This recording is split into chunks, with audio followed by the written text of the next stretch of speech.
اعوذ باللہ من الشیطان الرجیم بسم اللہ الرحمن الرحیم لَتَجِدَنَّ أَشَدَّ النَّاسِ عَدَاوَةً لِلَّذِينَ آمَنُوا الْيَهُودَ وَالَّذِينَ أَشْرَكُوا وَلَتَجِدَنَّ أَقْرَبَهُم مَّوَدَّةً لِلَّذِينَ آمَنُوا الَّذِينَ قَالُوا إِنَّا نَصَارَىٰ ذَلِكَ بِأَنَّ مِنْهُمْ قِسِّيسِينَ وَرُهْبَانًا وَأَنَّهُمْ لَا يَسْتَكْبِرُونَ۔ سورۃ المائدہ آیات 81 اور 82۔ ان دو آیات میں اللہ تعالیٰ نے اسلام سے دشمنی کرنے والوں کی حقیقت بیان فرما دی۔ وَلَتَجِدَنَّ، اور آپ ضرور بضرور پائیں گے، اشد الناس، لوگوں میں سب سے زیادہ سخت، عداوتاً، دشمنی کے لحاظ سے، للذین، ان لوگوں کے لیے، آمنوا، جو ایمان لائے ہیں، الیہود، یہودی، والذین اشرکوا، اور وہ لوگ جنہوں نے شرک کیا ہے۔ اس لیے کہ یہودیوں میں عناد اور انکار، حق سے دشمنی، تکبر اور اہل علم اور ایمان کی تنقیص کا جذبہ بہت پایا جاتا ہے۔ یہی وجہ ہے کہ نبیوں کو جھٹلانا بلکہ قتل کر دینا ان کا شعار رہا ہے، حتیٰ کہ انہوں نے کئی مرتبہ رسول اللہ صلی اللہ علیہ وسلم کے قتل کی سازش کی، آپ کو نقصان پہنچانے کی مذموم کوششیں کیں۔ اس معاملے میں مشرکین کا بھی یہی حال ہے۔ یہ واقعی ایک حقیقت ہے کہ جس زمانے میں بھی اس کا مشاہدہ کیا جا سکتا ہے، آج بھی جو دشمنی یہودیوں اور مشرکوں کو مسلمانوں سے ہے، وہ بہرحال نصرانیوں کو نہیں ہے۔ تو یہاں بات واضح کر دی گئی کہ ایک طرف تو یہودی اپنے آپ کو اہل کتاب کہتے ہیں، لیکن اسلام دشمنی میں، مسلمانوں سے دشمنی میں یہ لوگ اتنے گھر گئے کہ مشرکین مکہ کا انہوں نے ساتھ دیا، اور ان دونوں گروہوں کی ہم مشربی اور ہم آہنگی کو نمایاں کیا، اور مقصود یہ ہے کہ یہود کے زعم برتری، کہ انہوں نے جو گمان کر رکھا تھا کہ ہم تو سب سے بہتر ہیں، ہم تو سب سے اللہ کے بڑے پیارے اور برگزیدہ ہیں اور بڑے قریبی ہیں، تو اس وجہ سے انہوں نے باقیوں کو حقیر جانا۔ اور مشرکین جو بھی شرک کرنے والے ہیں، ان کی صورتحال بھی یہی ہے کہ ان کے دلوں میں بھی اسلام کے خلاف خاص طور پر بہت ہی نفرت پائی جاتی ہے۔ اس لیے فرمایا آگے، وَلَتَجِدَنَّ، اور آپ ضرور بضرور پائیں گے، اقربہم، ان میں سب سے زیادہ قریب، مودتاً، محبت کے لحاظ سے، للذین آمنوا، ان لوگوں کے لیے جو ایمان لائے ہیں۔ وہ کون لوگ ہیں؟ الذین قالوا، وہ جنہوں نے کہا، انا نصارا، یقیناً ہم تو نصرانی ہیں۔ تو جو نصرانی ہیں حقیقی معنی میں، وہ لوگ اس لحاظ سے ان سے بہتر ہیں۔ کہ یہود و نصارہ کی مسلم دشمنی میں بھی جو فرق مذکور ہے، اس کی علت ہے کہ جس طرح یہود کے عالم کو حبر کہا جاتا ہے، جس کی جمع احبار ہے، اسی طرح نصارہ کے رئیس اور عالم قسیسین کہلاتے تھے۔ یعنی جن لوگوں کو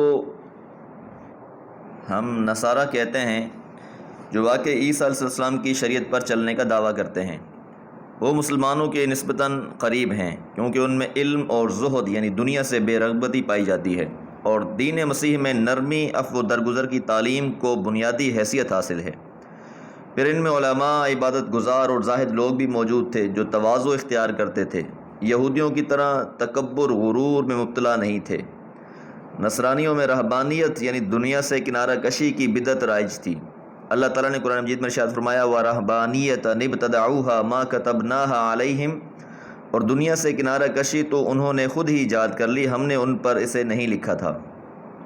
تو رہبانیت بے شک یہودیوں کی دنیا پرستی اور سخت دلی کے مقابلے میں قابل تعریف تھی، مگر اس سے یہ بات ثابت نہیں ہوتا کہ رہبانیت ہر لحاظ سے قابل تعریف اور اچھی چیز ہے۔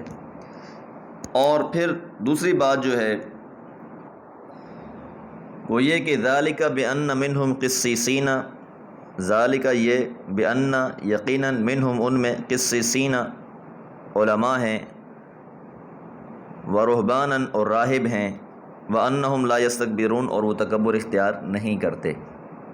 اب یہاں ایک بات سمجھنے کی ہے کہ اس سے مراد عام مسیح نہیں ہیں جو پال کی ایجاد کردہ مسیحیت کے پیروکار ہیں، جو تثلیث یعنی تین خداؤں کے قائل ہیں۔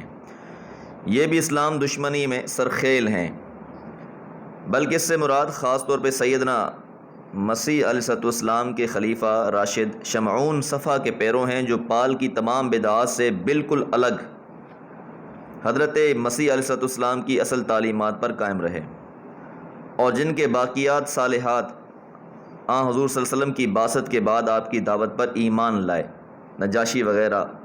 اسی طرح با ایمان گروہ سے تعلق رکھنے والے تھے جو یہاں مراد ہیں، کیونکہ عیسائیوں میں بھی جو ایک گروہ پال کی پیروی کرنے والا ہے، ان کے اندر جو بہت سی خرافات بھی ہیں اور مسلمانوں سے دشمنی بھی پائی جاتی ہے، کیونکہ یہاں پر ایک بات بیان کی گئی ہے کہ قالوا الذین قالوا انا نصارا، کہ وہ لوگ کہتے ہیں کہ ہم نصرانی ہیں، جبکہ پال کے جو پیروکار ہیں وہ اپنے آپ کو نصرانی نہیں کہتے، بلکہ نصرانی کہلانے سے بیزاری کا اظہار کرتے ہیں۔ موجودہ دور میں پال کے پیروکار اپنے آپ کو مسیح کہلواتے ہیں اور اسی نام کو اختیار کرتے ہیں، اور جہاں بھی ان کا بس چلتا ہے یہ اپنے آپ کو مسیح کہلواتے ہیں اور اس کو قانون میں شامل کرواتے ہیں۔ ولیم بلیکی اپنی بائبل ہسٹری میں لکھتا ہے، بارنباس اور پال انطاکیہ میں 1 سال تک غیر خدا پرستوں کو نصرانی بنانے میں مصروف رہے۔ معلوم ہوتا ہے کہ اسی سال یعنی 44 عیسوی میں پہلی بار نصرانیت اختیار کرنے والوں کو مسیح کرسچینز کا نیا اور شاندار نام دیا گیا۔ بائبل ہسٹری تو اس عبارت میں مسیح کا نیا اور شاندار نام کے الفاظ نگاہ میں رہیں۔ اس سے یہ بات واضح ہو جاتی ہے کہ پال اور اس کے پیروکار نصارہ کے لفظ کو چھوڑ کر بلکہ اسے حقیر جانتے ہوئے خود کو مسیح کہلوانے لگے۔ دوسرا یہ کہ اس گروہ کی صفت یہ بیان ہوئی ہے کہ ان میں علماء اور زاہد ہیں جو تکبر نہیں کرتے۔ ظاہر ہے یہ صفت موجودہ عیسائیوں پر صادق نہیں آتی۔ علماء اور زہاد کے الفاظ یہاں نہایت اچھے معنی میں استعمال ہوئے ہیں۔ یہ موجودہ کلیسائی نظام کے پروہتوں کے لیے کسی بھی طرح موضوع نہیں ہے۔ پھر ان کے باب میں فرمایا کہ وہ تکبر نہیں کرتے، یہ بھی ان کی صفت ہے، جبکہ موجودہ مسیح جن کی رعونت کا تو یہ حال ہے کہ وہ اپنے اصلی نام کو ہی حقیر سمجھتے ہیں اور اس کی جگہ انہوں نے اپنے لیے نیا نام پسند کر لیا ہے، وہ اس صفت کے کیسے مصداق ہو سکتے ہیں؟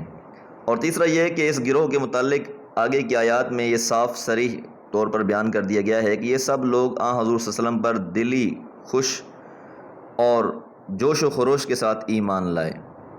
اس لیے قرآن نے اس بات کو بارہا واضح کیا کہ یہودیوں میں سے ایمان لانے والے انتہائی قلیل لوگ تھے، جبکہ عیسائیوں میں سے یعنی نصارہ میں سے ایمان لانے والے بہت سے لوگ تھے۔ اللہ تعالیٰ سے دعا ہے اللہ تعالیٰ قرآن فہمے کی توفیق عطا فرمائے۔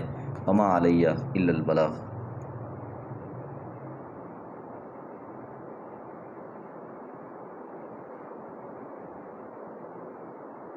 اعوذ باللہ من الشیطان الرجیم، بسم اللہ الرحمن الرحیم۔ وَإِذَا سَمِعُوا مَا أُنزِلَ إِلَى الرَّسُولِ تَرَىٰ أَعْيُنَهُمْ تَفِيضُ مِنَ الدَّمْعِ مِمَّا عَرَفُوا مِنَ الْحَقِّ يَقُولُونَ رَبَّنَا آمَنَّا فَاكْتُبْنَا مَعَ الشَّاهِدِينَ۔ سورۃ المائدہ آیت نمبر 83۔ آیت نمبر 82 میں ہم نے یہ بات جانی تھی کہ وَلَتَجِدَنَّ أَقْرَبَهُمْ مَوَدَّةً لِّلَّذِينَ آمَنُوا الَّذِينَ قَالُوا إِنَّا نَصَارَىٰ، کہ یقیناً آپ ان لوگوں کو زیادہ قریب پائیں گے محبت کے لحاظ سے ان لوگوں سے جو ایمان لے آئے ہیں۔ یہ لوگ کون ہیں؟ جنہوں نے کہا کہ ہم نصرانی ہیں۔ اب اللہ تعالیٰ نے حضرت موسیٰ علیہ السلام کی کتاب تورات میں بھی رسول اللہ صلی اللہ علیہ وسلم کی علامتیں اور نشانیاں بیان کی تھیں، اور اسی طرح انجیل میں بھی یہ علامتیں اور نشانیاں بیان کی گئی تھیں۔ حضرت عیسیٰ علیہ السلام نے بھی اپنی امت کو یہ بات بتائی تھی کہ میں خود کے بعد آنے والے پیغمبر کے بارے میں تمہیں اطلاع دینے آیا ہوں، اور مفسرین کے مطابق اس سے مراد نصارہ کے وہ گروہ ہیں جو مسلمان ہو گئے تھے۔ اس لیے فرمایا وَإِذَا سَمِعُوا، اور جب انہوں نے سنا ما انزلہ جو نازل کیا گیا الی الرسول رسول صلی اللہ علیہ وسلم پر، ترا تم دیکھو گے اعینہم عین کی جمع اعین ان کی آنکھیں، تفیض من الدمع بہہ رہی ہیں آنسوؤں سے۔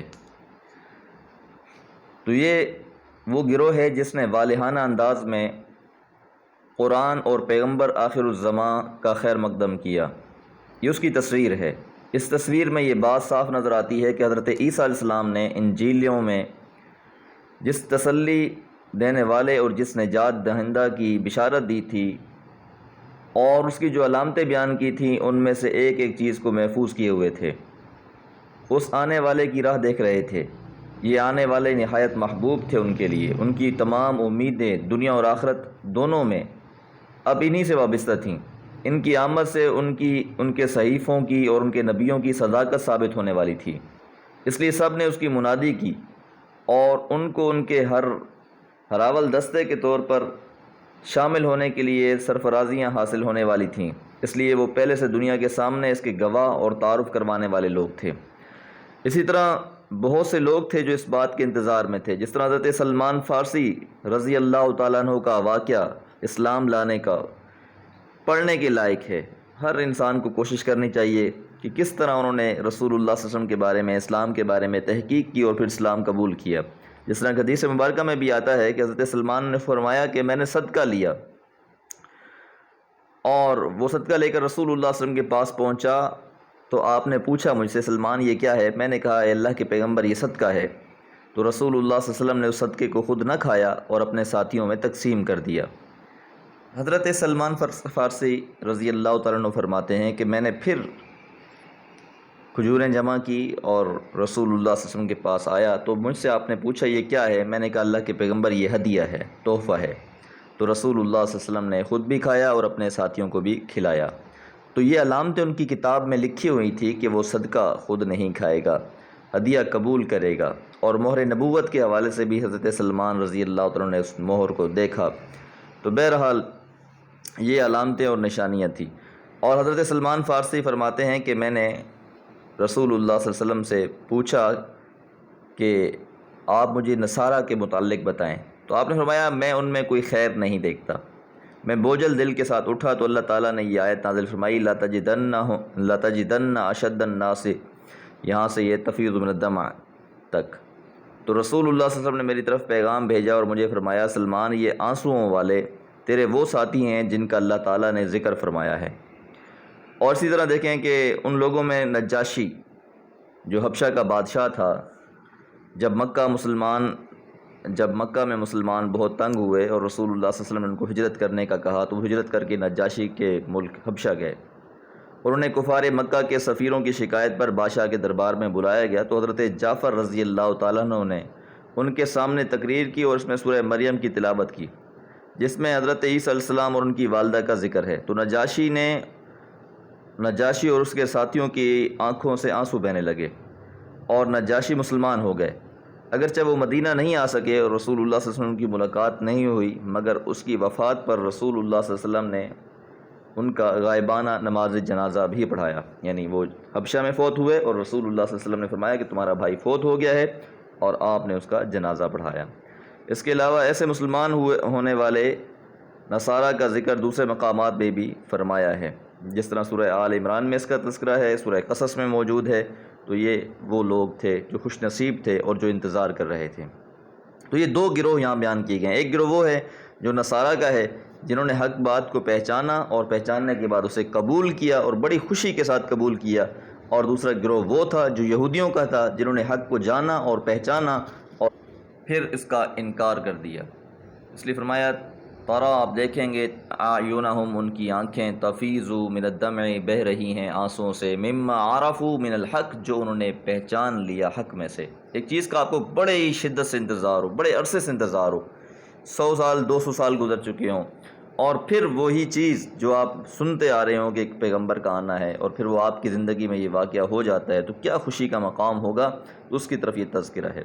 یقولون وہ کہتے ہیں ربنا اے ہمارے رب، آمنا ہم ایمان لے آئے، فاکتبنا پس ہمیں لکھ دے من الشاہدین گواہوں میں سے، یعنی ہمیں آپ صلی اللہ علیہ وسلم کی امت میں داخل فرما کر ان کی طرح شہادت دینے والوں میں شامل فرما۔ امت محمد صلی اللہ علیہ وسلم کی شہادت کے متعلق سورہ بقرہ میں ہم نے یہ بات جانی تھی کہ یہ امت جو ہے یہ گواہی دے گی باقی امتوں پر کہ ان لوگوں تک وہ حق بات پہنچی تھی، تو اس لیے ایک بہت بڑے اعزاز کی بات ہوگی، اسی طرف اس کا اشارہ ہے۔ اللہ سے دعا ہے اللہ تعالی ہمیں بھی کثرت سے نیکیاں کرنے والا بنائے۔ وما علیہ الا البلاغ۔